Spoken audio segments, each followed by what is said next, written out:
Google just proved it can't be trusted. Apparently, Gemini AI has no problem with pedophilia. Recently, a user asked Google's chatbot Gemini about the morality of adults preying on children, and the response was disturbingly neutral. Instead of taking a firm stance that it should have, the AI chatbot termed pedophilia as minor attracted person status and suggested that we should understand the attractions of different people without equating them to actions. It even used the term minor attracted person status. How disturbing is that? It won't even say the right term so that pedophiles don't feel insulted. This was in no way the right response. This is a sensitive, complex issue, and it should have been handled carefully.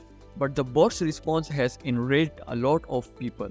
Apparently, all the bot wants is to remain politically correct, or its operator need it to. And it crossed a line in doing so. After the outrage, Google released a statement apologizing for the behavior and revealed that they too are exasperated by such replies. This was the second time Gemini AI has made a huge mistake. Last month, Google AI was caught in a big controversy because their AI image generators showed some pretty shocking behavior. The controversy reached such heights that Google had no choice but to temporarily shut down Gemini. What was the reason? Well, Google image generator practically erased white people from the face of Earth. It was asked to generate images of Vikings, medieval knights, and Nazis, or even the founding fathers. All we got back were images of people of color and even women. Yes, Gemini drew a picture of a female pope when asked to show a white pope. How many female black popes have you really seen? Then again, asking Gemini to stick to historical facts made things even worse, not better. The irony is that the only scenario where you would see white individuals in the images was when you told the AI to generate an image that could be considered offensive if roles were reversed.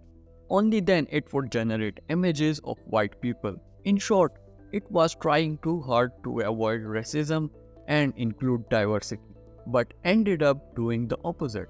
If you think it was the first time AI has been accused of bias, you might be wrong. Artificial intelligence has a history of generating biased and harmful outputs. For example, back in 2015, there was significant backlash when Google's image classification tech incorrectly identified black individuals as gorillas.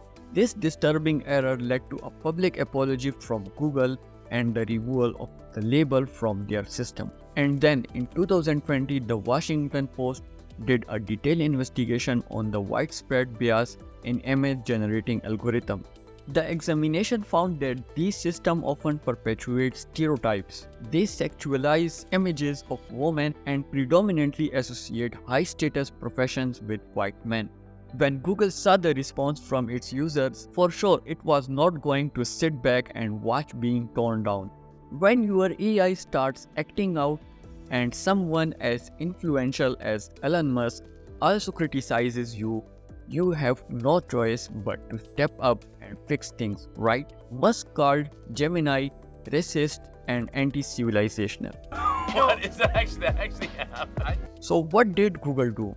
Without wasting any more time, on 21st February, they admitted on X that they messed up and that Gemini was missing the mark. Gemini was supposed to be this groundbreaking AI to give tough competition to open AIs, but instead it messed up right in the beginning.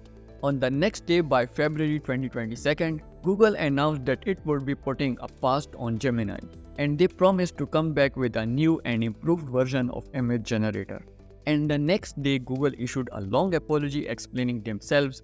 This was from Senior Vice President Prabhakar Raghavan. He admitted things did not go as planned. He could not guarantee a future without such embarrassing mistakes, but he promised they would jump on any issues they came across.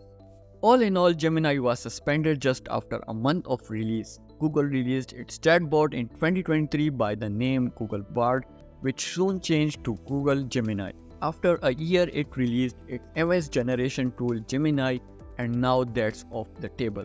But why did all this happen? Well, it seems AI can be flawed. as the people who make it. Google may be trying so hard to avoid that kind of bias, and it ended up swinging too far the other way. Their efforts to create a more inclusive, less biased AI somehow backfired.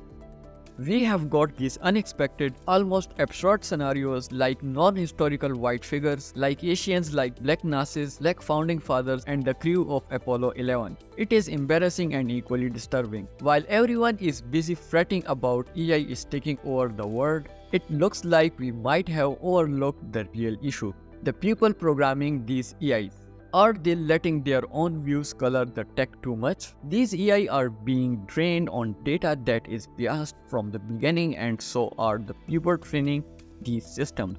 The scary thing is that Gemini's bias is not the only problem we are facing with AI. There is even more horrifying that is going to happen. Check out my another video where I reveal what other problems AI will bring us in the future. You are in for a shock.